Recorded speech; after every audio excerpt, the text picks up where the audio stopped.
narito na ang aming pabaong wisdom. Alam mo ba na may manok na nabuhay na mahigit 1 taon kahit wala itong ulo? Chicken. Chicken.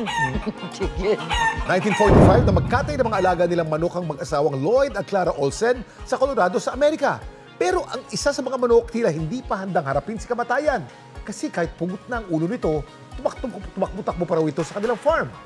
Pinangalanan ng manok na Miracle Mike, the Headless Chicken. Una ito sumikat sa kanilang lugar hanggang inalok ang mag-asawang magsaka na dalhin sa Malasircus na palabas ang manok para pagkakitaan nito hanggang sa nakilala na sa iba pang lugar. Pinakakain ng manok na si Mike ng liquid na pagkain at tubig direkta sa esophagus nito. Dapat, alam mo, na nanatili raw buhay ang manok dahil natira pa ang 80% ng utak nito kahit napugutan na ng bahagi ng ulo. Ito raw ang parte ng utak na responsable sa paggalaw ng katawan, pagtibok ng puso, paghinga at pagkain ng manok.